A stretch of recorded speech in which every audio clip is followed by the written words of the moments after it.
Hello, guys, and welcome back again to Division 1. Bowie, where are you today? Sorry, I gotta ask this before. I gotta get this out of the way. I'm in Chile, dude.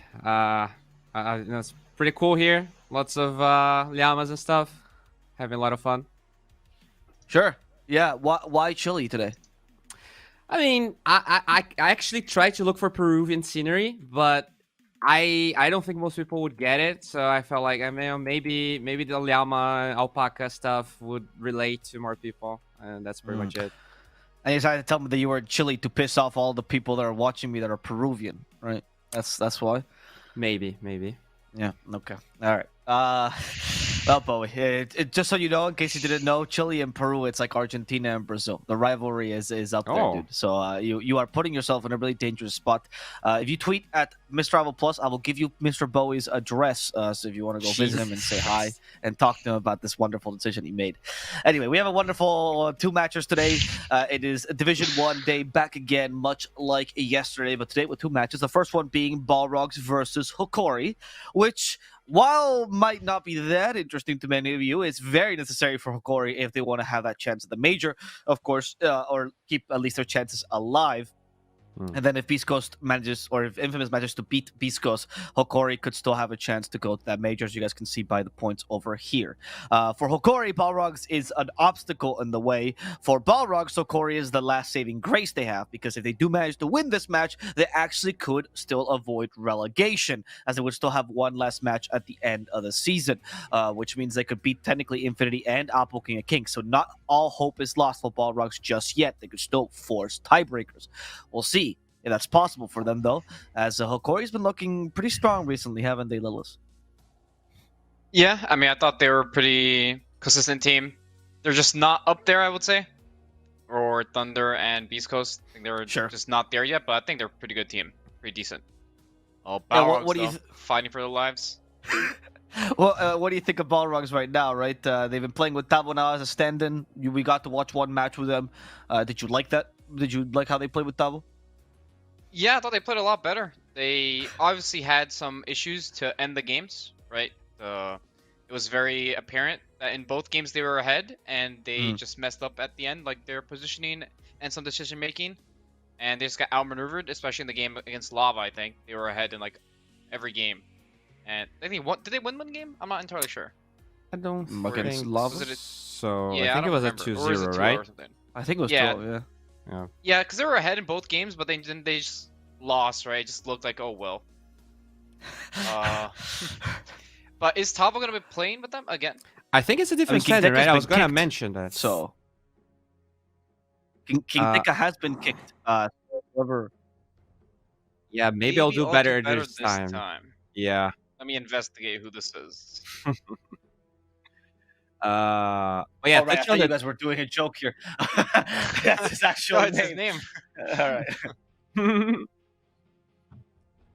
Yeah, I really like what Balrogs is doing here. I think, I actually feel like this is an amazing uphill battle for Balrogs, because there's so many things they have to really try to draft against this brood. Hokori, they have 100% win rate with a strategy that they love running, which is the Tide, Shadow Shaman, Undying. They usually first phase the Tide with the Shaman, and then they'll third pick the Undying. And it's really good because they just death ball with it. You can force Roche with the Tombstone plus the Serpent Wards. And a lot of teams, like, no one never banned that. So I hope Balrogs, at least try to steal one of these heroes, or they'll just don't give it away, because I feel like Hokori, you really have to get out of the comfort zone if Balrog. Just want to correct, or I just want to give some information. Maybe I'll do better this time. Is the little boy who is currently playing for 5-man Midas, which could be a really good thing or a really bad thing. Let me give you some background on this guy's story. He was previously discovered, Infinity, right? What? He was the offlane for Infinity when they started. Yes, the offlane for Infinity, that's it. Latin Defenders, or Pau Pau, the manager of both Latin Defenders and Infinity, was the guy who discovered this guy. He's a very young guy. And he told me he went from like rank 600, rank 700 when he first discovered him to rank 100 in a few weeks, which was very impressive for a little boy. The problem they had, and the reason why he got kicked of every single team he's been in, is that he is really young and he has chosen to prioritize studies over Dota, which means he doesn't scrim, he doesn't practice, and that's why he actually joined 5 on Midas, because that's another team who doesn't scrim or practice as much. And that is why a lot of teams don't want to play with him. It's not that he's a bad player, but rather doesn't put any effort into it because he is choosing to go into high school, university route, unless something special happens to him. So make with that as you will. I mean, I think it's, in a way it's cool, right? Imagine if you don't have to actually put that much effort and you can still play at a level where you're in the DPC and earning money. From that perspective, I think it's pretty good for him. On the other hand, maybe means that he's kind of rusty. We'll see what happens. I don't know. Yeah, the improvement of this guy is really impressive, right? Obviously, it does happen a lot more with young players. Again, he's like 16, 17. I think now he should be around 17. So he's very young. Little boy is not just for show, apparently. Yeah, it's hard to tell. He was really impressive on Infinity, though, I will say. We were big fans of him. He did really well in the close qualifiers, which is probably what people remember him from. We'll see how he does with Balrogs, though. Definitely not the experience of King Tekka or Dabo, though, but they brought to the team. What do you think of the start? Saying King Pugna? Pugna, actually. Very surprised by. Yeah, I think this is a response to a possible Kotl mid. I think usually when I see this Kotl Pango opener, there's two options. Like, I don't really like that lane by itself, but I really like when you can flex either the Kotl or the Pango to the mid lane. So I think Pugna is definitely pretty good versus Kotl in general. And this Pugna hero, like, I think he's still underrated. You know, he's an illusion counter with his shard. He flexes to a lot of positions. He offers push. He's a pretty strong guy that kind of gets ignored in South America for some reason. Yeah, it's true. In Western Europe, we've seen a lot of Pugna 5. Why do you think South Americans have been ignoring this hero a bit less? Or do you also consider him that strong to begin with? Yeah, I think this hero has rise in popularity. He's just getting overbuffed in the last patches. He was just very underpicked, right? So he's just getting continuously buffed. Every small thing matters, right? It gets to a point where the hero just has really good stats, and his laning is just a little bit buffed, and most people just play it as a 5. I think the healing from the ult is very useful for carries, especially for mana resource, right? If you're full HP, it goes into your mana. He also is a pseudo save, right, with Decrep. And he's just like a little bit annoying because he's fast and he can push towers. The only problem with the hero is that he doesn't really have a stun, and he's not really like a lane winner, right? That much. He's not like a lane dominator. With your 5, what you usually want is you want either a lane dominator or a hero that comes with very big team fight, right? So you have to have one or the other usually. Usually you have like Ogre, you win the lane, you don't really have team fight, or you have like a Phoenix, where you kind of like just sacrificing the lane a little bit to have team fight. Pugna, his team fight is not that strong. His team fight is Nether Ward, right? So this is why this hero is a little bit awkward. Yeah, really have a stun. His team fight is just not that strong, but his laning is pretty good now. He's kind of a fast hero with decent animation.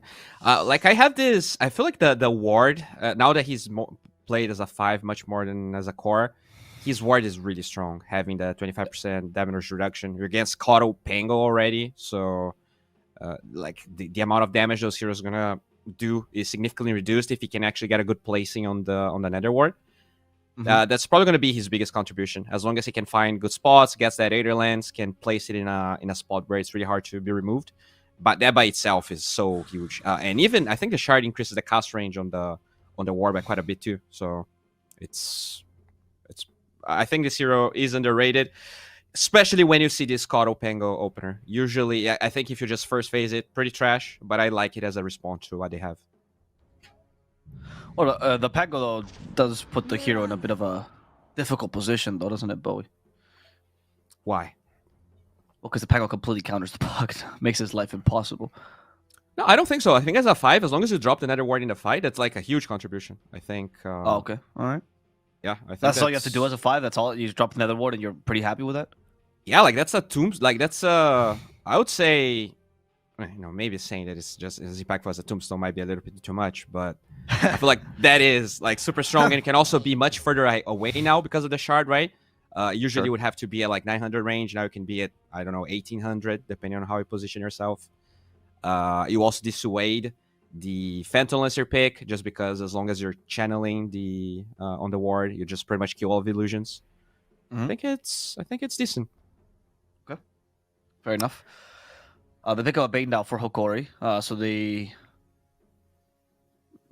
I'm not really sure what this is going for, to be honest. You talked about the Undying Shaman, and they usually have all these pocket strats, but I'm not really sure what Hokori's draft is planning on. Can you see it, Bowie? Yeah, this is different, right? This usually they go for the combination I talked when they have 6-7. They did have 5-8, so they went for this different route. But I don't mind this. I think they went for this Yuma comfort hero on the Wraith King. He really likes that hero, one of his most played all time. Pangolier still have a lot of flex here. Very hard to know how this draft is gonna develop. They're probably not gonna play Koto mid just because of the Pugna. So this means either less pick for Analog or less pick for Vitali. It's good. I think they have a lot of burst damage with the Sand King Pugna Marana. Having 2 lives on the Wraith King kind of allows them to take fights a little bit better. I just feel like they lack a little bit of damage, so that's what they have to solve with their last pick. What about the Balrog side, Lilith? What would you like to? Now that you have a strong lane, you have the Pugna as well. What kind of carry would go well with the Pugna so that the weak laning phase does not get abused too much? Weaker, rather. So knowing Burna, he's probably gonna want to play a Rising hero. Medusa got banned. TA is banned. The thing about this Hokori draft is that this Coddle Pango kind of blocks illusion heroes. So you kind of want to pick illusion hero against Wraith King, Naga, PL, Terrorblade. But all these heroes are just not very good against Pango and Coddle. And they're also gonna have to lane with Pugna, which is not that amazing, And these are all heroes that don't really have slows that much. They have like a slow for laning, not that amazing. They go for it anyways. So they think the PL is strong enough just to play against the Pango and the Coddle. They don't really care, right? Which is it's fine. PL just has to get to the heart, which will take a while, but it is a very good matchup against Wraith King. It is a very good matchup against Bane too. Yep. Very good PL game, like he can frontline for the Pugna and stuff. Balrog just on a little bit of a timer, and Hokori might have another counter pick for this PL, right? They might pick a Timber or something else. I don't know. Vitali just plays almost every offlane hero, so they might even put the Pango in the PL lane. Makes another mid. Is Darkseer viable against the Phantom Lancer? Yeah, I think it's pretty good. He doesn't really have a partner this game though. A Coddle. That's true. Darkseer, it's kind of awkward, right? Kind of awkward lane. That's very true. But I mean, if they really want to, they can. But I don't think he's gonna pick. I think he's gonna play either like a Brewmaster, or that should probably get banned, right? That's the thing. Like these offlaners, they're gonna be banned. Mars is already banned. Sand King has been Tide taken. is good, right? Oh, they took the Tide. Yeah, Tide will be banned. They're probably gonna ban like either Timber or what was the other one I said before? Brew. Yeah. But there will be options. I don't think they have to counter this PL that much. They can probably just pick another team fighter, and they'll be fine. Are you leaning towards the Pango mid because of the PL pick as well? Is that what you're assuming it's an offlaner last pick? I'm assuming Pango's mid because I think the hero just functions better as mid. He gets more items and he just scales better. I think this Ags build is really good, really strong. I think you want the Pango to have a lot of farm in this game so he can actually stop the PL, right? If he's in the offlane, it's not the same thing. He's probably going to be a little bit under-farmed. He's not going to be able to go to this Ags Maelstrom build, which is very strong now with the Diffusal. So I'd rather the Pango just be mid.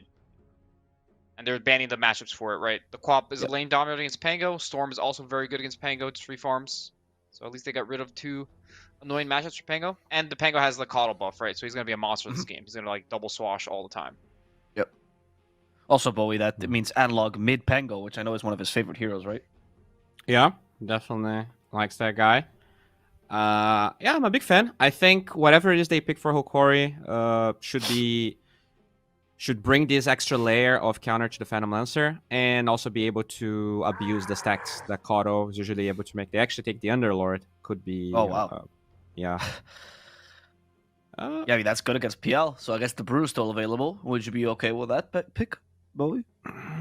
I think Brew is good versus PL, but I also feel like the hero relies so much on Ags that it kind of slows down what maybe Hokori wants to do.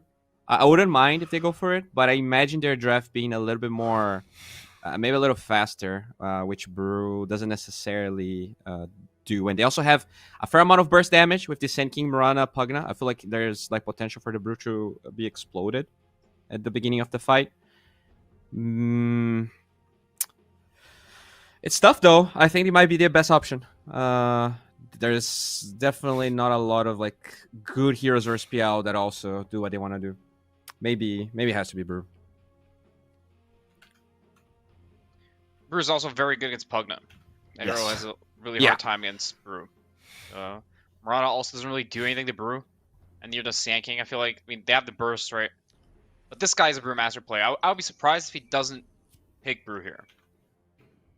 Because most offlanes are banned already. And there's not. I don't think you want to pick Timber into Pugna. And the Sand King Mirana are definitely more of a nuisance to Timber than to Brew. Well, They do it anyways. Never mind. Alright. Yeah, Maybe it's just as it Timber goes. is just better. Like, it just counters the PL more, and that's what they're concerned about. Which is fine. I don't think the Timber is going to be... He's going to be annoyed by this Nether Ward. But, they don't really have... They kind of do have damage. Never mind. I don't know. yeah, that's what I was It's okay. thinking. Yeah, I think that's one thing, right? The Timber does offer more damage than the Brew would, which maybe is what they were afraid of. I Okay, think yeah. you would maybe struggle in damage against PL later on, and they get the Timber. All right, Robo Z Puck.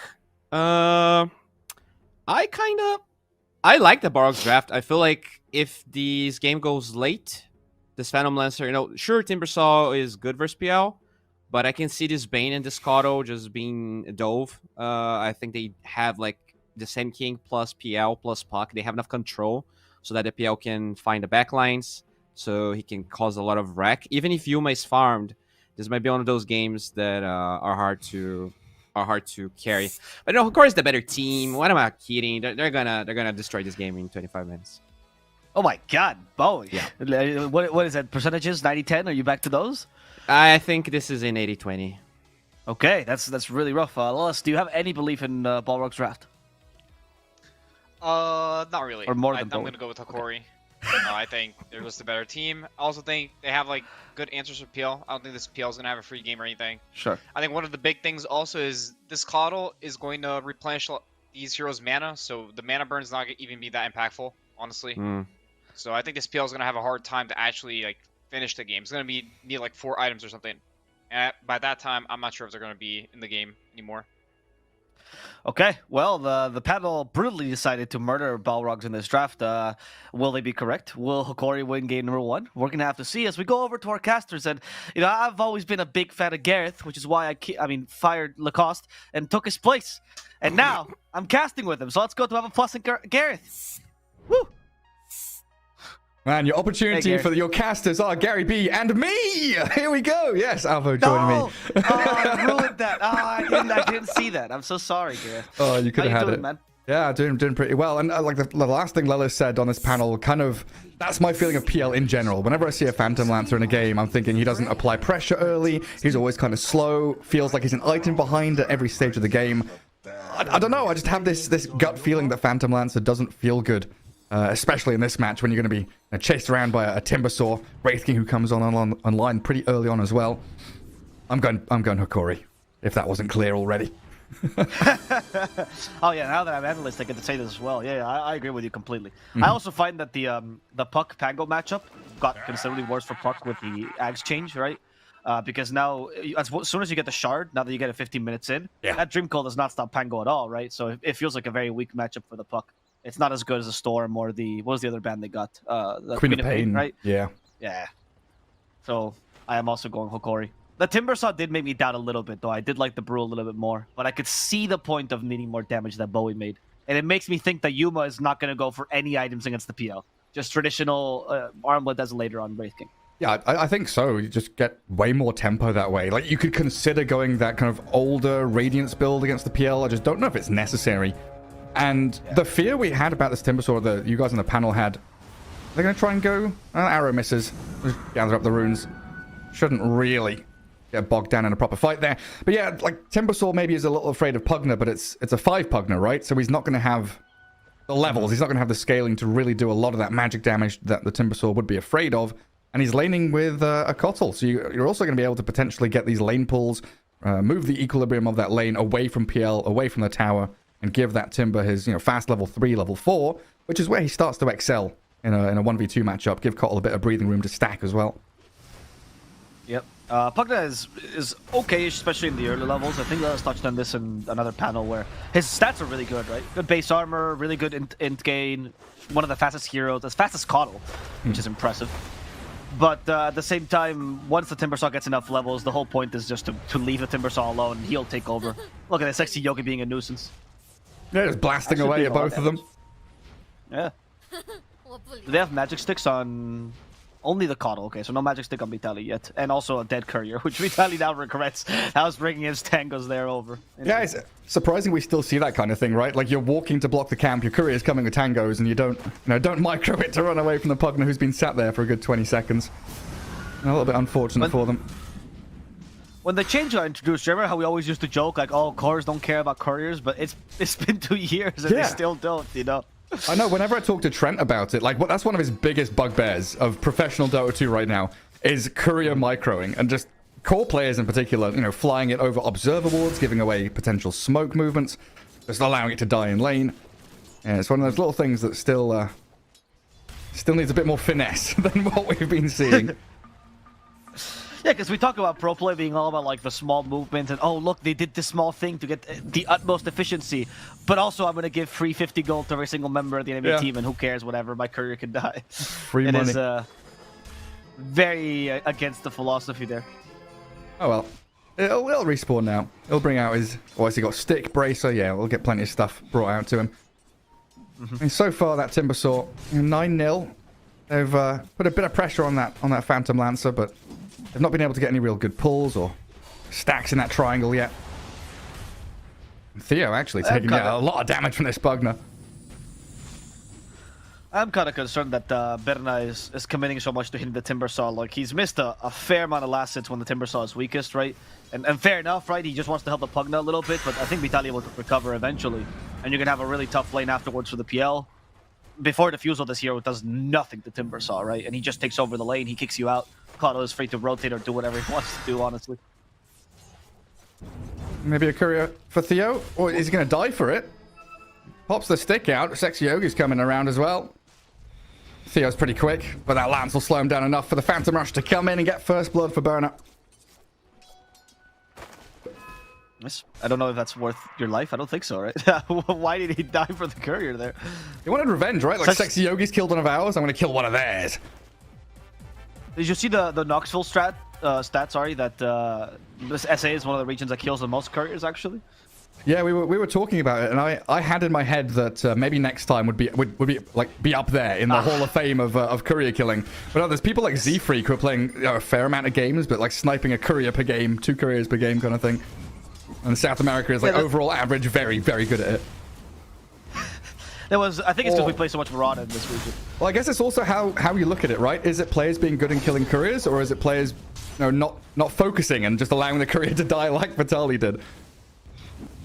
I don't know. South America, if there's one thing that's synonymous with this region, is focus, right? Consistency, focus, level-headed plays. So I think we know our answer, Gareth. Yeah, probably. Right, top lane, we've looked at that enough, I think. Mid 23 and 5 against the 18-1, so Puck is coming out on top against Analog in these early stages. I guess you expect that with the double lane shove spells that Puck has. Potential to farm small camp, and also chip away at the Pango. The bottom lane, though, Little Boy doing very well. Yeah, I mean, he has a melee matchup, right? Bay doesn't do as much against the Sankey. You can kind of stop him, but the 1 point in Caustic is a nuisance. You just go Sandstorm. You don't really have enough kill potential, especially with Amran in the lane. I think it's not that big a concern for Wraith King, though, because he can always just go jungle like relatively soon once Little Boy kicks him out of lane. So it's just scary what Little Boy can do with his farm.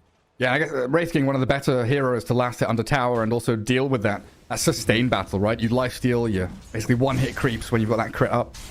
So Yuma not too bothered by it. And the other thing, right, is Bane is usually very good at zoning two heroes 1v2. You know, he's naturally very tanky, good at nightmaring, brain sapping, keeping that going. But against a Mirana Sand King, mid lane is... Robo, is he going to jump? Nah. He used the coil, thought about it, does back up. But yeah, you've got this threat of Burrow Strike Arrow, but now Gardeck's the one to kill off Mirana. Wow. Move away from the 1v2, turn it into a 1v1, and that's how the Bane wins. Yeah, that was actually kind of clever. A bit of I'd say misplay by ZXCA there, deciding to take the 1v1 as you were talking about, right? The Bane is strong. And I think the good point that you made is not just a double stun, but also Bane takes forever to actually deal the damage to you, right? He has to nightmare you for 4 seconds, keep hitting you. If he has to stay in Sandstorm, that's a nuisance. But if Mirana's going to be solo and trying to stack the Ancients, he even stopped the stack, by the way, there. He blocked one of the stacks there. It was nice. pretty clever. Yeah. And now Mirana's also shown top, so they know that Little Boy Sand King is completely alone bottom. And maybe even a potential for Gardeck to move. He's going to guard the 6-minute rune, it looks like. Make sure that Puck doesn't get that bottle refill. Yeah, kind of interesting. They move ZXC top to kill the catapult. I guess the threat of Timbersaw with a cart there against PL and the Pugna was a little bit too scary for them. Yeah, I mean, at this point, maybe they're thinking, can we even kill him? Is it even possible? Probably not, right? He only took 2 points in reactive, though. I was actually expecting the 3rd point already, so maybe they're not aware of this, and that's why they decided to give him a little more space. Mid, though. Yeah, another coil. This time, the attempt comes with 2 supports rotating, but Analog dodging away from a lot of the damage incoming. He's surviving. No. The leap in from ZXC will finally secure it, but that was getting close. He nearly got the roll off, and that's potential for him to escape. Yeah, it was actually a little bit awkward because Analog forgot for a second. If you're leashed and you shield crash, you can still shield crash, but shield crash in place for whatever reason. And he was trying to hit the puck to get the damage resistance, right? If he had gotten the damage resistance, he probably would have lived there. Yeah, probably. 16%. Yeah. Nightmare into Illuminate. Is that going to be enough damage with a Brain Sap? Ooh, ZXC turns with a Starstorm Arrow, says, nope, not quite. Need Analog to help, and now a roll in towards that puck.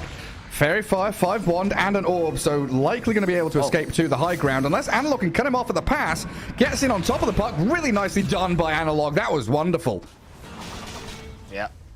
Well played by Raboceta as well, though. Like, that initial evasion was really good, and he hugged the walls. That's how you play against a Pango, but Analog clearly a Pango spammer. This is, by the way, Gareth, why I think Pango mid is better than Pango offlane. Oh, yeah. Trying to get this pinball off in the offlane is so difficult in the early, but in mid, there's so many zones you can just bonk off of. It's much easier to do. Yeah, it feels like when you're a 3 Pango, you kind of want a TP mid to use your first ulti. Like, you hit 6 and you want a TP mid because if you're in a side lane, you're gonna get like 1 or 2 rolls like off a wall or off a barrier. Whereas mid, you're like 6 bounces, get back onto them. Yep, and Analog once again, let's get found out somewhat here. Oh, there's a pause. Alright, so support's getting all the runes. Theo this time gonna grab it. Oh man, look at these triangles. I just want to point out how many stacks are being made up here. Like, not just Radiant, but Dire as well.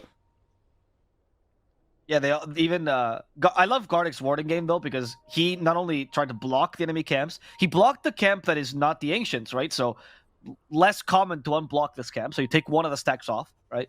And on top of that, he also unblocked his own Ancient camp. So, they're really trying to fight for these stacks as much as possible. Well, they're going to try and grab the Coastal. Need the coil. Hold the 2 supports in there. Puck, Pugna now have to battle an Analog. Pango, though, and Timbersaw's made his way down into the river.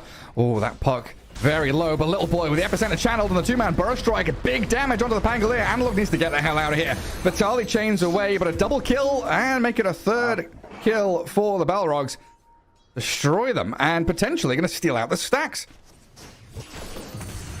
That was a really good rotation by Little Boy. Man, I don't know how he ended up like in that perfect position. That awkward moment where Timbersaw breaks the trees, you see the Sand King charging the epicenter in front of you. Like, oh, hello. And he had only a single point in Burrow Strike and got a double Burrow Strike as well. Very impressive. I think if you're a Sand King, usually don't rotate that early. You probably would have rotated to save the tier 1 top. They probably weren't expecting that for that reason. But Little Boy plays a lot of empty space. It's kind of what happens as well when you don't scrim. A lot of the players I talked to in South America said they hated playing against this guy because he plays wrong. You know, he does a lot of things that are weird because he doesn't scrim against people. So he just plays his own style of Dota. He's a master of game theory. You know, you can all play to the highest level and make these optimal moves, and I'm going to undo that with my quote-unquote suboptimal wrong move. Got him. You know, that was one of the funniest things I loved about watching Eastern Europe, that some teams decided that was the best way to play, right? And they would just play, like, anti-space, right? They would, like, gank the dead lane first, stuff like that. And you could notice that, and that became so common that it became meta. Yeah. And then you'd watch Eastern Europe play, and then for a while you're like, why are they playing the map the opposite way around? Yeah. And then when they played against international teams, they would have to adjust, right? Because they were actually playing a normal Dota. It's very interesting how those metas develop regionally, particularly. It's always super fun. And lots of drawing on the map. Orange wants that bottom jungle to be safe. Wraith King wants to hit creeps and not be chased. Was that pink that was highlighting the top jungle? It looked like it was Sand King, like highlighting enemy, like Radiant Triangle and top jungle. So maybe that's where Sand King wants to play, because Timber took the tier 1, right? He got his job done. And easy access into Roshan and into that Radiant Triangle is from the top lane, obviously. But maybe they're also considering Wraith King, you know, 10 minutes in, natural to move the Radiant position 1 up towards that top lane and away from the bot lane. But it might be delayed just with the fact that the top tier 1's dead and bot tier 1 can be defended.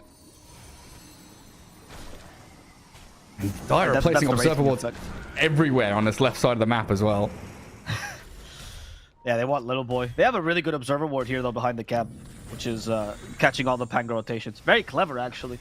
Really, really hard to deward this ward, because you don't expect it. It doesn't actually block the camp as well, so you're not thinking there's a ward here. And it only gives vision of the river, but against a Pango, who's probably the main rotator this game, it's very useful. So, really clever ward by Balrog. Yeah, so good. And Pugna moves bottom, and there was something while you guys were talking about him on panel that, Bane taking a lot of damage, but with Vitaly and Yuma coming in, they just slice through the Mirana. And they'll go for the tier 1 mid while bottom tier 1's being shoved by Burner and Sexy Yogi. Try and TP back to... Yeah, he's going to cancel that. Doesn't want to defend this 5-man push from Hokori. Yeah, the Pugna moved bot. And one of the great things I feel about Pugna, especially against a hero like Kotal, is Kotal plays your creep wave and makes it kind of hard for you to push an objective, a tier 1 tower in particular. Pugna just walks up and blasts it, doesn't care creep wave. So he did that like 3 times, open it up for the PL to come, even no Kotal there, but logic still stands. Ah, you're totally right. I think that's one of the biggest strengths of Pugna, that all the tier 1s are just dead to this guy, right? I mean, you probably won't go for offlane tier 1 because it's not worth it, but... And there's not a single hero that can defend against Pugna unless you're committing like 2-3 resources all the time to make sure the tower stays alive. And that opens up your map a lot. So against, especially with slower heroes like PL, this is pretty good to make sure that he always has the space to farm. There's no way Hokori can defend their towers, so they can only match it right now by taking the mid tier 1 as well. Yeah, it's just this like safe, invisible push. It kind of reminds me of when people used to pick Lesh and hide in those little tree fog areas with Edict and just take towers. Yeah. Oh yeah, I love that. That was the speedrunning trick. I remember that got found out because someone decided, what if I speedrun Dota 2 against bots? You're like, why would you ever do that? And they figured out this Lesh trick. And then pros thought this is the coolest thing in the world. And Dota 2 speedruns are wild. I remember like 4 or 5 years ago, people were trying to do like a Huskar armlet toggling, you know, what you just 1v creeps. Like you don't have any bots or anything in there. Yeah. Against and you would go to the tier 3s and try to armlet toggle against the tier 3s, right? Send your courier to the enemy shop, buy blades of attack and gloves haste and stuff like that. That's good stuff. Well, I think it's wild that we got featured in Awesome Games Done Quick. Like there was actually a couple of speedrunners for Dota. And, oh really? For some reason. Oh wow. And the Dire have been trying to make this move for a long time, but they finally find the hero they wanted. Mirana just hasn't landed an arrow this game, though. Allowing Analog to slip away from that initiation and maybe even go for a pick of their own. That's a ton of damage.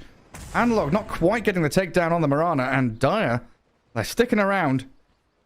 Wraith King is out on his own top. The rest of Hokori, yeah, they're shuffling away. They don't want to get caught out here with no vision. Absolutely love this trick that Analog keeps doing, by the way. There's a lot of weird interaction with Shield Crash. Oh, that's the only core dies. And he keeps shield crashing in place when the Rolling Thunder ends, which is a well-known trick now. And that's almost killing the Mirana solo with just shield crash and swashbuckle. Oh, man. Wraith King's joined. Says goodbye to the Pugner. And now it's the Dire's turn to run the hell away. Analog has another swashbuckle. This call just keeps him going. Destroys the Mirana. Little boy. Oh, the grip from Gardic. Gets there just in time to stop the TP. And again, it was like Dire being hesitant about that move. It took them a good 45 seconds to get into that jungle, find a target they wanted as they were thinking tier 1 mid, bottom jungle, where do we go? And then it all crumbles. Like they get a Kotl kill, but they lose traction on the map. Hokori was not hesitant at all, though. I like the zero doubt feed script. You know, he's TPing away. Nightmare has less rage than feed script, so I'm just going to feed script him. Easy. There we go. Just get him. Now I think... if you're Hokori right now, you're actually pretty calm because your Timbersaw and Pango got off to a good start, so PL doesn't seem like that much of a threat. He did just get the Fusel Blade, which is the moment where Timbersaw is annoyed, I guess, by the PL. We'll see what build Vitaly goes for. He decides to go for the Yule Scepter, it seems like, instead. At 2k in the bank. Yeah, there's the Yules. Okay. Yeah, you should be fine against PL. Yeah, I mean, yeah, I think you're right. Hokori happy about all three of their cores, while Balrog's happy about PL. All right with where Puck is right now, you know, the Witchblade going into Blink Dagger, but it's this Sanking, you know, Lacoste likes to talk about it as well. This Blink Dagger, that kind of investment into aggression, you need to get team fights over and over again, whether it's defending your own objectives or pressing forward and finding pickoffs, because his next item, he's going Yules, and that always feels like it's gonna like slow you down even more. You know, the boosted travel build has become so popular because it allows you to use that Blink Dagger and be anywhere on the map while also shoving other lanes. And he is behind in net worth, sitting about 5k. Yeah, he's going for a very, I would say, old, but honestly just defensive build with the Yule Scepter here. It's not going to have the impact to expect of a Sanking. And frankly, I'm not the biggest fan of this with a Puck, because I feel like this hero, since the changes, he doesn't have as much team fight. His damage is certainly lacking because of the level 15 talent now being his shard. He just feels a little bit underwhelming in most matches. So it's okay that Puck is farm, but he's not the hero they used to be, where he just used to solo your team. Now he has to kind of go as a hunting squad. We'll see if this works out as they're going top. Yeah, Hokori. Bane gets found out. Gardic does get the D ward just before he dies, though. Yeah, they were actually smoked up there, kind of looking for the PL, I think. I'm not sure if they intended to be hunting the PL, but they were both smoked as the Bane Wraith King, just the two of them, looking for somebody. They've managed to keep... super aggressive ward. Yeah, I mean, Sexy Yogi, he's set things up maybe here for Little Boy, and now Mirana landing the arrow on the Pango. They've got Analog all locked up. Down he goes, and this should lead to the tier 1 mid at long last. Vitaly, the next target, snaps the coil. He was decrapped up, and they've got the Spirit Vessel on the Mirana, so the charges for that, helping take this Timbersaw down, as tanky as he might be, still going to get right-clicked out by RoboZ. A chase onto Wraith King. Little Boy's got another burrow in a second. They should be able to latch onto this. There we go, the aggression from the Balrogs. Getting straight into that Radiant Triangle once, maybe twice now on Human. They've gripped up Little Boy Sanking. Puck's jumped back in. Gardic trying to get to his tower and hide away. He's looking for maybe a Brain Sap or a Nightmare play. He slows the Sanking down, but Yuma's already down. A double kill for RoboZ's Puck, and they just destroy Hokori in this back end of the map. When I watch these plays, like the Pugna placing this overly aggressive ward and then running away like a kid who just got caught with his hands in the cookie jar, I always think to myself, is that planned? Like, is Balrogs actually know Sexy Yoga's gonna bait them in? Yeah. Or did Sexy Yoga just go, guys, I'm going in, and then your team's like, well, I guess we have to adjust now. That kill on the Pango initially won in the top of the fight completely. Analog getting caught in those trees, really good. That's partially use of the vision. Great arrow as well. The losing of Little Boy is not that big a deal. I think Hokori should have probably retreated, though, the moment that they saw Analog dying. Yeah. If they're the main team fight they have. Yeah, he's the main Kotl partner as well, right? With the multiple swashbuckles, the Rolling Thunder. Absolutely, once he's gone, it's a difficult battle to take. And I think the Spirit Vessel also caught them off guard. Vitaly, you know, he feels so strong. It's like, I'm invulnerable. And then Spirit Vessel comes, and he's like, well, I've got to use this off when I'm on 200 HP. And sets up for the rest of them to chase him. Exactly. Didn't feel too good. Also, in terms of things catching them off guard, I think they're underestimating the Pugna's mid-game power spike a little bit. This hero is super strong with the maxed out Decrepify now. Yeah. The Nether Ward only 2 points. That's good enough, man. This hero's really powerful, like before minute 25 or so. Then he does fall off really hard. Oh, poor Gardic. That's not where you want to be. Well, maybe it is. He tanks the gank for his cause. Yeah, you're right. Hey, you recommend him for that.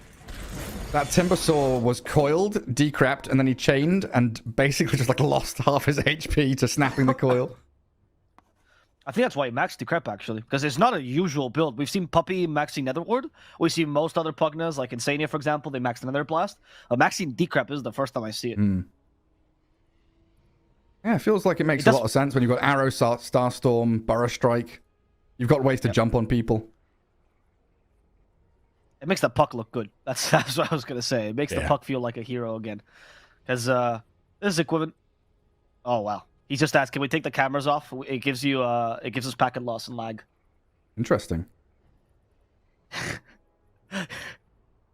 I love one of my favorite things about casting places where English is not their first language is how they change the words that we usually use. Like it's not net worth, it's network, right? Yeah. It's not packet loss, it's that we have packet loss. Packet lost. Well, they did. They're losing their packets. They're lost. Just disappeared. I do wonder though. I know that is it with Discord cameras? Because I know that the web browser removes a lot of the problems with the lag and stuff you have, but. That's a good question, actually. You know what? I'm gonna text the admins about this. Yeah, it's like if you're using it in the app, like in the actual Windows app, yeah. There's so much weird stuff like that with like hardware encoding and I don't know, technical shit. Where's JJ? No, every time I see JJ make a tweet about Discord, he seems really angry about it. So they don't seem to be a company that optimizes too much. Let's just thank God it's not Skype anymore. Oh my God. Can you imagine if you have to keep the cameras on with Skype? This is the thing, right? We complain about stuff now, and then you think, well, just consider how we used to do it in the old days. We were getting DDoSed by people finding our IP addresses through Skype. Goodness. I am so glad I don't have to check 30 group chats every day to see what my casting responsibilities are now. That was nasty. Don't want to go back. Now it's just a case of having 300 Discord servers you've got to join. Yes, indeed. Now it's also part of your social, right? Because at least for Skype, it was only for work and my parents. Yeah. Now for Discord, if you want to join some sort of like community server or something like that, it's more common, right? So it's cooler, actually. I'm actually really happy that we get those things more often these days. Yeah, now you can group your servers as well. Super nice. I don't do that. I am full on chaos in my Discord. Oh no, I don't want to see it. Don't show me. Richie hates it. He did not use my computer. He logs off every single time, even though we share the same servers. Sounds painful. And PL's close to heart. Just gonna come back to the game quickly here. That moment, that kind of moment where you think, okay, PL's fully ready now. He's not gonna sit back in jungle AFKing. He's going to go out and battle. Bane, decrap arrow, dead. Little boy dodges the stun with the Yules. And maybe now with the puck joining in, they can get in on top of Analog, but he's already out in that Rolling Thunder, just crashing in towards them. The blink out from Puck, though, dodges the roll, and they get Theo the core. Oh, Wraith King's first life gone. Little boy does trade his own life for that, but the decrap and another stun. Wraith King can't move. He's stuck here trying to TP. It's optimistic, and the damage is just too much from Balrogs. They've run them over. And that's even pre-heart on the Phantom Lancer. That's really rough. Wraith King ignoring the PL meant that Pango and Timbersaw have to deal with him no matter what. But this means that the PL getting out of control like this, and especially when he just tanks enough, right? There's a limited amount of damage that Pango and Timber can do, especially because Pango did not go for the Maelstrom that early. He's not going to go for like a Super Mjolnir or whatever build. Until he gets the Ags, that damage is set. PL's gonna out-tank you. Double smoke is not the ideal play, by the way, by Hokori. They are very smoked up. Roshan, pretty slow take from Balrogs. Should be able to contest this. Just sad they don't have Rolling Thunder for 10 more seconds. That swashbuckle in. Analog is going to go with a little ball roll up. Just on the floor, snatched by the Phantom Lancer. Timbersaw trying to chain out his little boys. Epicenter's going on to nobody. ZXC moving on to Gardic. The Shadow Amulet not going to save him. Trying to get himself out of there. Now Vitali, the target, up in this triangle. Just chain stunned into oblivion, and a double kill for Burner. Burner comes out. They should have a Charlie here quite easily, chasing him down. And now it feels like Hokori have just run out of steam. Like PL went from, I don't know, 0-0-0 to 3-0-5 in a space of 30 seconds. And with a hard complete, it's going to become even harder to take him down. Have they got Wraith King? Once again gets caught. With no ulti? Yeah, he's been coiled. That's Little Boy again. Just blinking, stunning. And the arrow from ZXC. He missed his first 5, but he's landing them when they count. That's rough, man. Now that the heart is up on the PL pretty much with this tower, recovery by Hokori is a difficult one. Because, like, Wraith King's ignoring the PL build only works when PL is not such a nuisance that you can actually go for the rest of the team. But if PL stops you in the middle of each fight, it's really, really difficult. And the Timbersaw pick is looking incredibly lackluster. Yeah. Maybe Lelis was right after all, honestly. He does not do much in these team fights. Yeah, this is where you wish you bought Radiance on Wraith King. I don't know, man. I've watched a lot of Nico Baby recently. I would still side to this build, to be honest with you. That's just these last couple of fights, and now finding Analog Chop. Spirit Vessel's done a lot of work this game since ZXC's picked it up. Finding kill after kill. The Rolling Thunder making a bit of space for Analog. He can TP now as well, just comes off cooldown. Fortunate to survive, but now 60 seconds where you can't really do anything as a team. So, one of the problems they're having is that, because of the Timbersaw, because they picked an offlane hero that has no stuns or anything, it's just more damage, right? You have a bunch of damage sources that you can't really utilize unless you catch the real PL. And Analog's difficulty this game goes by so much, because he has to always get the roll on the real PL. Make sure that ensures the Chakram, Illuminate, all the hits. If you can Fiend Script him, amazing. But if you don't, like, what tools do you have, right? Wraith Fire Blast. That's what you have to catch him. It's like a broader problem as well, right? If Hokori are the ones getting jumped on, they have no way to reset the fight or think about turning and battling back. Because they, if Bane gets jumped on, it's not as though he's going to be able to turn and grip, because he'll be burrow struck, arrowed, killed. If Wraith King gets jumped on, what's the save on him? Whereas if Balrogs get jumped on, they've got arrow, they've got coil, epicenter burrow, they've got decrep as that pseudo save as well. So if the vision and the initiation isn't there for Hokori, they just don't win fights. And we've been starting to see that because they don't have control of the map anymore, right? So getting the vision, with these heroes particularly, they have no helpful vision. It's difficult. Little Boy just continually setting up. Maybe a bit of help there from the Bane to Nightmare save and delay, but the two supports drop quickly under the coil.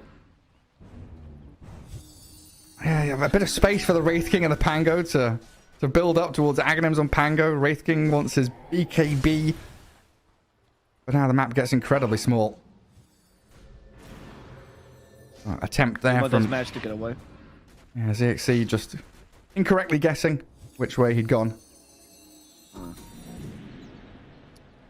I'm thinking of what itemization we could see here. Vitaly, I think, is going for the Shivas. That might be the right build. I like the BKB as well, actually. You kind of need it against this puck. You need more control. And the control's here for the Sanking. Yeah, they finally get something. Oh man, Pugner. 2 hits and dead. Huck and PL. They want to get back in, though. The Nightmare again, saving up Theo just for a split second as he turns with a couple of spells. Sexier and Theo the Cord both dropping inside there. Vitaly does bring down the Mirana. The damage from Burner. It's now starting to be lacking as they take that first life. What does the puck do now? He's 1v3 basically, PL. Rubber's just going to have to try and ditch. He does juke with the illusion. The Wraithfire Blast on the wrong target, but the grip, cancelled immediately by the puck. This might allow Burner to slip away. No, there's another stun. Gardic is dead, but so's the PL. First death of the game, and that's got to be a massive sigh of relief for Hokori. They can fight. They can deal with them as long as they're the ones starting. I joked about the Wraithfire Blast, but that came in clutch, so well done, you on there. Really, really important stun. First one went on an illusion, though. Yeah, it's true, but it's okay. You gotta test it out first. That Yule Scepter to get the Chakram damage out was really, really impressive. Didn't really consider that as being the usage of the Yules, right? You're not really a DP, but ended up being very important against the PL's first life. So really well used by Vitaly, and maybe by Berna. I think he got a bit too excited there, thinking, "Oh, I can take down anything. Therefore, I'm gonna go against Timbersaw." You still don't have the damage to kill a Timber, solo at least. It's like very apparent how important it is for at least 2 of the 3 cores for Hokori to be alive at the end of the team fight, though. Like if they lose, if they lose one of the Pango or Wraith King, the fight is kind of over. The Sanking as well is also vital for Balrog, right? He's the main source of damage, much more so than the Puck, particularly for the Timbersaw. So they got to be careful with not losing him early. And that's where the fast play by Yuma comes really into play, because they get a single stun on the Sanking, he's dead. Those crits take away half his HP. And the graphs are going to be wild this game. Are they going to find the Pugna, maybe? Ooh, Balrogs are pinging it. Theolocor's in front of him. They find Sexy Yogi. Vitaly wants to jump down there. Mirana's coming in from that top side. And it looks like Little Boy is considering the jump in, but likely gets the call to just calm down. Think about how they want to enter this fight, maybe onto Yuma's Wraith King. They do have that double vision from the Dire team in this jungle, so they can see everything that's happening. But yeah, this graph is like swinging up and down all over the place. I looked up and I was like, wait, there's a 3k lead for Hokori? How's that happened? Yeah, it's wild. I mean, the same problem that Hokori was experiencing, like 5 minutes ago, but they have a set amount of damage that they can't kill PL with, is what Balrog's experiencing now against the Timbersaw and the Wraith King, right? Except for the PL, who has a lot of sustained damage. Sanking and Puck is all about going in, you use your spells, that's it, right? Puck gets to play around a little bit more, but there's not much more to it. Especially because Little Boy hasn't gone for the shard yet. So there's no extra damage from the epicenter pulses. And now there's realizing Timbersaw is tanking a little bit too much. They're getting the right initiations. Wraithing is not the right target either. He's almost finished BKB as well. And that BKB might be a turning point here for Hokori. Yeah, especially with the double BKB plus the magic community from Pango, you now have 3 core heroes that cannot be touched by the SK Mirana Puck, or the Pugna, that kind of combo of 4 heroes that have been blowing them up. Kotl, he's not seen right now. They'll know where he is after the blast, though. Radiant Vision sees the Pugna. They're going to see the Sand King. Should get a D-ward there soon, but Little Boy, yet again, helped out by a sentry placed by the Pugna. Finding out Theolocor, the Kotl in the trees, but not surviving, while Sexy Yogi just destroyed by Yuma, who turns onto the PL now. They've got Analog rolling in towards him. Burner's in trouble. Down to half HP inside the Chakram. Vitaly BKB'd up and just giving chase onto the Phantom Lancer. Arrow's going to slide straight past the backside of both of them, and the swashbuckles out of the shield crash. The final touch. Timbersaw claims the big prize on the map. Giving Kotl for those 3 kills is huge for Hokori. PL is not accomplishing much now that Analog and Vitaly has finally come to their own. That Ags also meant a lot for Analog. Properly utilizing on the Kotl as well. That's actually part of the reason why Kotl Pangos got him picked so much. The Ags plus the Diffusal Blade being much more viable now. Double Shield Crash means a lot more when you have such an overwhelming amount of damage. And they're just dealing with PL so easily. Yuma has also come into his own. He feels much more confident going for the AC next. Radiance is not needed, Gareth. Don't buy Radiance or Radiant. That's my take. Yeah, it's like the past, 2-3 fights have started either with Hokori being the ones to jump a Pugna, for example, or they've told their supports just like, go be dumb. Go be dumb somewhere dumb on the map and be dumb as you possibly can. Oh, Puck just gets... Oh my god! I was watching that and I was like, okay, Puck has a chance to escape here. No, he doesn't. Wow. Like double swash, double shield crash, roll on top. Annihilated. I'm glad we're back to seeing this Shield Crash CD and ball talent, partially because of the Kotl, right? Yeah. When they did the small nerf of 25%, this talent got affected one of the most in the whole game, because the 0.5 seconds means a lot, obviously, when Rolling Thunder lasts 10. It changed. You get 1 less Shield Crash, right, in Rolling Thunder if you're being full efficient. But with the Chakra Magic, we're back to seeing Pango's destructive magical damage in the roll. And of course, the insane amount of reduction you get when you do that. Yeah, it's insane. Like all these procs coming out from Maelstrom and Diffusal Blade. Huge amount of damage. I was actually considering that he might have to go for Gleipnir or something to catch the PL, but now that they're getting the burst back in, they don't need that catch anymore. I still consider it, right? Like, you know that Puck is not buying BKB, doesn't have any defensive items, so it's also catch against Puck. Like, Sand King Pugna are also pretty slippery. Mirana has leaps. I think it, honestly, wouldn't be a bad shout. Even 40 minutes in, just like, oh, I'll finish off the Maelstrom. Yeah, I still like that. I agree. On the Puck's note, I gotta say this build is a little bit lackluster, right? There's the Kai and Sanj, I'm not sure. Kai and Sanj is good on heroes that are like base good, you know, like Queen of Pain or even Void Spirit or whatever, and then that extra tank is super useful. But the Puck needs items to be able to actually do stuff now. That taking away of the 15th talent of the damage amplification was a big deal. Man, Roshan dying so quickly. Guard it. We're trying to bodyguard this pit. Eyes back as Analog's roll won't connect on anyone. Oh, he's going to try. on Burner and Robo.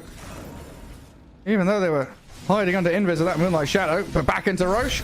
Yuma and Analog focusing down the big man. Phantom Lances flying out. This little boy gets a burrow in onto Theo. The arrow's there. They'll kill the Kotal, but they're going to lose the little boy Sanking in the trade. Now ZXC. Oh, doesn't have any leaps remaining. Vitali, he's got the Yules up. And Analog just shield crashing. This massive damage from the Pango. It's cleaving them in twain. And a double kill for Timbersaw after taking Roshan. Man, Balrogs, that was not a fight they could take. Can you check Pango's items now and see? Oh no, he gave it back. I don't know if you saw what Analog was doing in that pit there. He's dropping items everywhere. Yeah. And then there was a moment where Vitali's like, "What are you doing?" And he's dropping items, and Vitali's picking them up for him, which was really cute. Trying to save the Pango. I'm assuming he just wanted to get the shard and the Aegis down, but he almost lost the Maelstrom to the PL. Oh jeez, which is wild. Yeah. Well, that's not good. Good Vitali, saving his life there. The true offlaner. Well, now we get for you. The sixth courier. Does Phantom Lancer have shard? He does. Okay. So at least a strength of PL here when you're getting high grounded. You got these Lancers bouncing around. Losing a tier 3. Now opens up that top lane.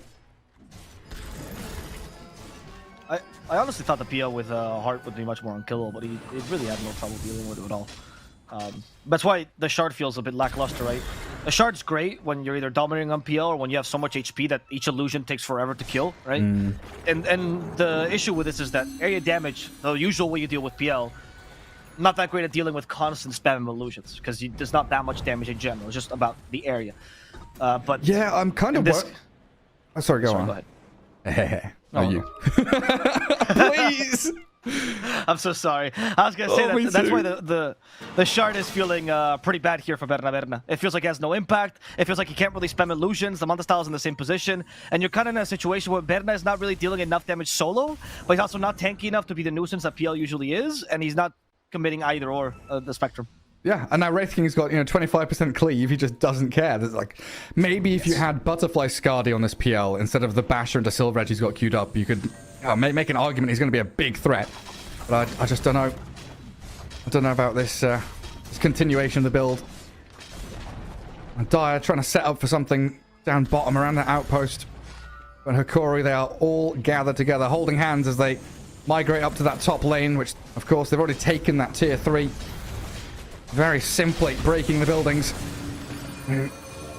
Balrog's trying to defend this. Arrow, I think, hits a skeleton there on its way towards Analog, and little boy is missed completely on that Burrow strike. Vitali thinking about the go back in. They've popped the Eon disc, so now the damage can come. Burrow's ready in a second, as is his Yule Scepter. Little boy's barely out of there, and RoboZ dead to Theo and Gardic in the back end of the fight. This is just destruction from Hokori, cruising into this Dire base. 2 heroes without buyback, and potential here for multiple lanes of barracks to fall. How did that puck die? Fiend script. That's how he just got gripped out. Yeah, I guess. No defensive item. No save. I mean, we hyped up all the beauty of, the backlands of Balrogs. There's so much save for the Fiend script, but that also means that Puck has to play with his team, right? Now, Roboteta goes a bit too far forward. Gardic is there to be useful for the one moment in the game he actually gets to shine, right? So little boy also has to not jump and miss his first stun, right? Because I think I've made it quite clear. It's very important that the Balrogs get that initiation off correctly. Yeah. Usually missing spells is bad, Gareth. Yeah. Quite often it's not the outcome you wanted. Second lane of barracks. Burner. Go on, spam out those illusions. Get the Lancers going. Nothing to stop the building damage though. And now we're at a 17k. I mean, 10 minutes ago there was what, like a 5-6k lead for Balrogs that are just all gone. They were at an 87% win percent chance. I don't know how much faith you put in that number, but it's a pretty big number. It is a pretty big number. I put as much faith in it as I put into Bowie's numbers. So, so everything. I put my house on Bowie's numbers. Yeah, if it wasn't unethical to bet, we would be making bank here, Gareth. All thanks to Bowie, of course. I just love it when he says 90-10. It's like, yeah. Those are my favorite numbers. Yeah, me too as well. It's self-confidence sometimes. It's borderline flame as well, but it's mathematical flame, so it's all good, right? You let it pass. It's science. You can't. Science isn't rude. Science is just truthful. Science hurts. No. You sound like certain Twitter users, Gareth. Please don't. Yeah, I'm gonna stop right there. when he is with Lelis though, that's my favorite because Lelis always seems surprised by Bowie's number. No matter how many panels he does with him, Lelis always gets shocked by the eyebrows go up. Yeah. So now they're dewarding the enemy jungle, taking away all chances. Balrog knows that at least they can preserve the triangle. But when you have enough of strength to be able to take over the jungle, obviously that's many more camps and much more space taken, right? So letting Balrogs have this really small space to farm, which is a triangle, that's fine. We got Ags on Puck. He builds this every single game. He's the only Puck that builds every single game. He's committed to this, Rolfeda. It's the build. It's my build. Yeah. I'll continue building it. He has not won with it, though, a single time. So, I mean, at some point, maybe you consider changing the build. Well, I would just consider not picking Puck. Just stop. I know you're a good Puck player, but the hero feels so underwhelming. Yeah, it's not great. Oh, this is the kind of move that they have to do. They can't allow Hokori to come back to their base, take any more buildings. So a two-man burrow from Little Boy with a coil on them. Koth's all down. Wraith King's reincarnation also used up. Vitality bashed. His BKB's on. He's at half HP. He's going to tank through the first onslaught, and they've got a grip on Little Boy Sand King. Focus onto him as quick as you can while Gardic takes him down. Now Mirana trapped between these three Hokori heroes. Puck trying to jaunt away with the orb, but he's been closed in on by Gardic and Analog. Yuma, where's he running? Oh, God. Oh, wow. Gardic with a double kill. Bane coming out alive with multiple kills in their fight. Dire's only silver lining of the buybacks they've got there. ZXCA is forced to buy back for this. They have buybacks on remaining heroes and Balrogs, but I don't know if they want to commit them. Oh, I mean, they have to, I guess. There's only one lane of racks left. I think you have to. Maybe you can hold the Pucks now you've used the Sand Kings. Just the fear and threat of, hey, if Little Boy jumps and stuns us, Puck could buy back and continue the fight. I don't know. Hokori probably, like, I don't know, 20 seconds until BKBs are back up. You're probably feeling pretty strong just to go up high ground and ready yourself in 15 seconds for that multi-BKB play. I think with that episode of the Sand King, it does not feel that scary, to be honest. Yeah, burrow into death. Burrow into death. That's the dieback on SK. Puck is also brought back. Jumped in and orbed straight back out into the Rolling Thunder of Analog, actually. A bit of reset here from Hokori. They are still 5 alive and Sand King dead for a good 90 seconds. It looks like they just want to chill a little bit. Yeah, wait for that reincarnation for 40 seconds. The team fights are not going their way because they kind of have to kill Pango first, but also he has 3.2k HP now and probably gets a shield crash before you really attack him. That's like 5,000 effective HP when he's got shield crash on a couple of heroes. Oh, Waiting Rift pushback into the Phantom Lands, a Silver Edge, but there's the roll up and the runaway from Analog. He's going to actually crash into the Mirana, nearly kill her as Sexy Yogi's blown up. Look at Analog do this, actually. It's disgusting. He was meant to die and he's destroying you. That's GG. That's for the roll-up, dude. That moving Puck's magic immunity to level 25 makes Pango just a free game. He got shard made 15, like exactly as the mark hit. And then ever since, the control for him was just not enough. Yeah. They're still firing the Balrogs, hey? I mean, this is the team that they took one game off of Lava and Beast Coast, right? Like they've not won a series yet, but they've taken games off some of these bigger teams, so you know that the potential is there. They just haven't been able to show it in an actual series yet. And I think this game is also a pretty similar story. They had the lead, they were looking decent, but it gets to that 30-minute mark and you're like, a couple of moves, not looking perfect, and they slip. It does feel like the loss of King Tekka here mattered more. Like, Tabo at least played the same style as King Tekka, but Little Boy didn't really do that. And the wins that Balrog's got, where, I mean, not to discredit them, but they played this insane pressure lineup, this like super fast lineup that can take anyone down if you play it well enough. Because the beauty of those lineups and that tempo is that as long as you don't make mistakes, the game is in your hands, no matter what the enemy team does, right? especially if they have a slower lane game than you. But now with these kind of games, the game is not entirely in your hands. Yeah, you're somewhat fast, but definitely not super fast like Balrogs used to play. And it doesn't feel like the oppressive Balrogs that we saw beat Peace Coast, but more like a more tame version of them. And I feel like this team will struggle a little bit more because their mid-game decision-making and late-game decision-making is still not the best. And that's where Hokori kind of took him for a ride. Well, Alvo, that's game one. Do you want to throw it back to panel? No, you could do it. Okay, let's try this out. Let's see if it's possible. Well, it's time to go back to Alvo and the boys.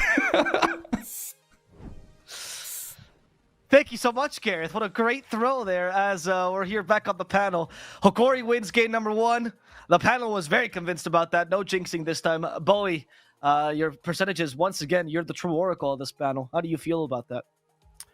I mean, I was very scared actually because I feel like at the the first 15 minutes, Hokori, they disrespected Balrog so much. The analog was just dying a lot. What's actually impressive is the fact that they came back after the hard on PL was done. Like the first fight they won was with hard on PL and a gold disadvantage. Obviously, like they had the heroes to do more damage.